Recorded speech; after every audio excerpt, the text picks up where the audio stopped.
Hi friends, ఈరోజు మనం international criminal court topic గురించి డిస్కస్ చేసుకుందాం. చాలా న్యూస్లో ఉంది. ఎందుకు? ఐసీసీ ఏదైతే ఉందో అరెస్ట్ వారెంట్ ఇష్యూ చేసింది. ఎవరిని ఇష్యూ చేసింది? రష్యన్ ప్రెసిడెంట్ వ్లాదిమిర్ పుటిన్కి ఇష్యూ చేసింది. అండ్ సెకండ్ వచ్చేసి మన ఇజ్రాయెలీ ప్రెసిడెంట్ బెంజమిన్ నెతన్యాహుకి కూడా అరెస్ట్ వారెంట్ ఇష్యూ చేసింది. దీనికి కౌంటర్గా అరే మీరేంటి ఇజ్రాయెల్కి అరెస్ట్ వారెంట్ ఇష్యూ చేస్తున్నారు అని చెప్పి దీనికి సపోర్ట్గా యుఎస్ఏ ఐసీసీ జడ్జెస్ మీదే శాంక్షన్స్ ఇంపోజ్ చేసింది. ఇది చాలా కాంట్రవర్సీ క్రియేట్ చేస్తుంది. ఎందుకు ఇంపోజ్ చేసింది? అసలు ప్రాబ్లం ఏంటి? అసలు ఐసీసీ ఏంటిది? ఇది మనం తెలుసుకోవాలి. ఐసీసీ ఇప్పుడు ఇంత న్యూస్లో ఉంది కాబట్టి యూపీఎస్సీ ఇలాంటి ఇంపార్టెంట్ కరెంట్ ఈవెంట్స్ని టార్గెట్ చేసి ప్రిలిమ్స్లో క్వశ్చన్ అడగడం అన్నది చేస్తుంది అనమాట. సో ఇప్పుడు ఐసీసీ గురించి తెలుసుకుందాం ఫ్రెండ్స్. సో ఫస్ట్ ఐసీసీలో మనకు మేజర్గా తెలుసుకోవాల్సిన పాయింట్ ఏంటిదంటే ఇది ఒక రోమ్ స్టాట్యూట్ ద్వారా ఫోర్స్లోకి వచ్చింది. ఎప్పుడు ఫోర్స్లోకి వచ్చింది? ఏ ఇయర్లోకి వచ్చింది? మీకు ఏమైనా ఐడియా ఉందా? Can you guys guess? 2002లోకి ఇది ఫోర్స్లోకి వచ్చిందండి. అండ్ దీని హెడ్ క్వార్టర్స్ ఎక్కడ? ఇలాంటి ఒక ఫ్యాక్ట్స్ మీకు ప్రిలిమ్స్లో యూపీఎస్సీ క్వశ్చన్ అడగవచ్చు. దీని హెడ్ క్వార్టర్స్ వచ్చేసి మనకి హేగ్, నెదర్లాండ్స్లో ఉందండి. సో ఇక్కడ మనం టాపిక్ డిస్కస్ చేసుకునే ముందు ఇప్పుడు నేను ఇంటర్నేషనల్ క్రిమినల్ కోర్ట్ అంటుంటే మీరు ఐసీజే కూడా మైండ్లోకి వచ్చి ఉంటుంది. సో ఐసీజేకి ఐసీసీకి ఏమైనా డిఫరెన్స్ ఉందా? దీని గురించి మనం డిస్కస్ చేద్దాం. కానీ మీన్ వైల్ మీకు మైండ్లో ఏదైతే వస్తుందో ఒకసారి థింక్ చేయండి. International criminal court and international court of జస్టిస్కి డిఫరెన్స్ ఏంటిదో మీరు థింక్ చేయొచ్చు. So first international criminal court criminal court పేరులో ఉన్నట్టుగానే ఇది క్రిమినల్ కేసెస్ని ట్రై చేసే కోర్ట్ అనమాట. మన ఇండియాలో కూడా కోర్టులు ఉన్నాయి కదండి. ఏం చేస్తాయి? Civil cases, criminal cases try చేస్తాయా? ఎవరైనా మనిషి క్రిమినల్ యాక్టివిటీస్ చేస్తే కోర్ట్ ట్రై చేస్తుంది. అలాగే ఇది ఇంటర్నేషనల్ లెవెల్లో ఇంటర్నేషనల్గా ఎవరైనా ఏదైనా క్రిమినల్ యాక్టివిటీస్ చేస్తే ఐసీసీ వాళ్ళని ట్రై చేసి ప్రాసిక్యూట్ చేస్తుంది అనమాట. ఇది దీని ఫంక్షన్స్. మేజర్గా ఏం kind of criminal activities? War against humanity కానీ, జినోసైడ్స్ కానివ్వండి, వార్ క్రైమ్స్ ఏం చేసినా సో ఇలాంటి యాక్టివిటీస్ని ఐసీసీ అన్నది ట్రై చేస్తుంది అనమాట. క్రైమ్స్ ఆఫ్ అగ్రెషన్ ఇలాంటివన్నీ. అయితే ఇదంతా బాగానే ఉంది. ఇందులో ఎంతమంది మెంబర్స్ ఉన్నారు సార్? ఇండియా కూడా దీంట్లో మెంబరా? ఇలాంటి క్వశ్చన్ అయితే మీకు వచ్చి ఉంటుంది కదా. సో దీనికి ఆన్సర్ ఏంటిదంటే టోటల్లీ దీంట్లో 125 మెంబర్స్ ఉన్నారు. కానీ మేజర్ థింగ్ మనం గుర్తుపెట్టుకోవాల్సింది అండ్ యూపీఎస్సీ ప్రిలిమ్స్ అడిగే క్వశ్చన్ ఏంటిదంటే మేజర్ కంట్రీస్ ఇండియాతో సహా దీంట్లో మెంబర్సే కాదండి. యుఎస్ఏ కాదు, ఇండియా కాదు, రష్యా కాదు, చైనా కాదు, ఇజ్రాయెల్ కాదు. వీళ్ళెవ్వరు దీంట్లో పార్టిసిపేట్ చేయట్లా. అసలు వీళ్ళెవరు పార్టిసిపేట్ చేయకపోతే ఐసీసీ ఏదన్నా జడ్జిమెంట్ ఇచ్చినా కూడా దాన్ని ఎన్ఫోర్స్ ఎవరు చేస్తారు? ఒక వార్ క్రైమ్ గురించి జడ్జిమెంట్ ఇచ్చారు, అది ఎన్ఫోర్స్ చేయాలంటే స్టేటే చేయాలి కదా. వీళ్ళు అసలు పార్టిసిపేటే చేయట్లేదు. సో ఎన్ఫోర్స్మెంట్ కూడా సరిగ్గా ఉండదు. This is the major concern and criticism.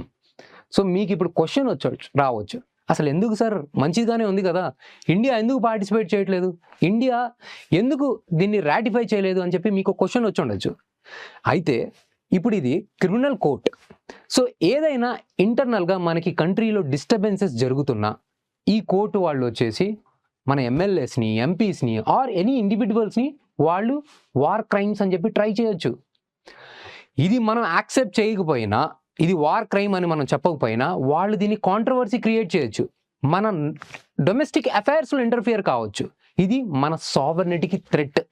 అంతేకాదండి, యుఎన్ఎస్సి ఈ ఐసీసీకి కేసెస్ కూడా రిఫర్ చేయొచ్చు. మీరు వెళ్ళి ఈ కంట్రీలో కేసెస్ని ఇన్వెస్టిగేట్ చేయండి అని. ఇలా ఎలా చేస్తారు? ఇండియాకి ఇది ప్రాబ్లం కదా. ఇండియాకి ఒక గవర్నెన్స్ ఉంది, మన ఇండియాకి జస్టిస్ ఉంది, లా అండ్ ఆర్డర్ సిస్టమ్ ఉంది. పక్క నుంచి ఎవరో ఇంటర్నేషనల్ కోర్టు వచ్చి మన కేసెస్ని ట్రై చేస్తే మనకు అది మన సావర్నిటీని వైలేట్ చేసినట్టు కాదా?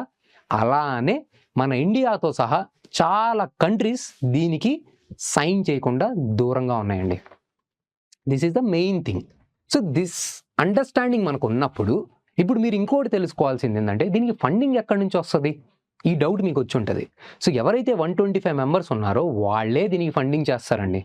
అండ్ యుఎస్ఏ ప్రెసిడెంట్ రీసెంట్లీ ఈ జడ్జెస్ మీద శాంక్షన్స్ కూడా ఇంపోజ్ చేశారు. టోటలీ ఎంతమంది జడ్జెస్ ఉన్నారు మీకు తెలిస్తే కామెంట్ చేయండి. సో ఓవరాల్గా దీనికి ఆన్సర్ ఏంటిదంటే 18 జడ్జెస్ ఉన్నారు. ఈ 18 జడ్జెస్ ఈ 125 కంట్రీస్లో నుంచి ఎలక్ట్ అయ్యి ఫైనల్లీ జడ్జెస్గా పొజిషన్ని తీసుకుంటారు అనమాట. సో ఇది ఇంటర్నేషనల్ క్రిమినల్ కోడ్ గురించి మనం తెలుసుకోవాల్సిందే. ఇప్పుడు క్వశ్చన్ ఇక్కడితో ఆగదు. యూపీఎస్సీ మిమ్మల్ని ఏం టెస్ట్ చేస్తుందంటే ఐసీసీకి ఐసీజేకి డిఫరెన్స్ ఏంటి అని అడుగుతుంది. టక్కన ఒక 2 పాయింట్లు చెప్పండి, ఐసీసీకి ఐసీజేకి డిఫరెన్స్ ఏంటిదో. సో ఇక్కడే మనల్ని యూపీఎస్సీ ట్రాప్ చేస్తుంది. 2 సేమ్ అనుకుంటారు, కానీ చాలా డిఫరెన్స్ ఉందండి. ఐసీసీ ఏదైతే ఉందో అది ఇండివిజువల్ వార్ క్రైమ్స్ని ట్రై చేస్తుంది. ఐసీజే ఏదైతే ఉందో అది ఇండివిజువల్స్ని ట్రై చేయదు, అది స్టేట్ని కన్సిడర్ చేస్తుంది.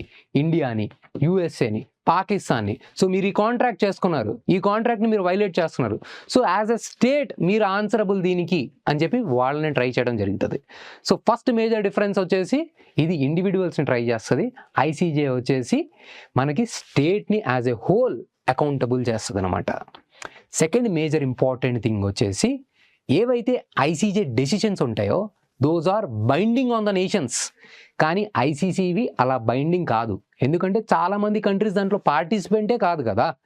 ఐసీజేలో అయితే మనం పార్టిసిపేట్ చేసాం. All the member countries, all the UN member countries are part of ICJ. ఎందుకు? Answer me. బికాస్ ఏదైతే ఐసీజే ఉందో అది ఒక యుఎన్ ప్రిన్సిపల్ ఆర్గాన్. సో ఆటోమేటిక్గా యునైటెడ్ నేషన్స్ మెంబర్స్ ఎవరైతే ఉన్నారో automatically they become part of this ICJ అండి.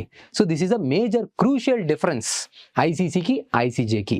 ICC is a body not associated with the UN. ICJ is the body associated with the UN. So its decisions are binding. So these are the crucial points that you should know regarding the ICC and ICJ. I hope ఈ video మీకు అర్థమైంది అనుకుంటున్నాను. And దీని నుంచి prelims question వస్తే తప్పక answer చేస్తారు అనుకుంటున్నాను. Thank you.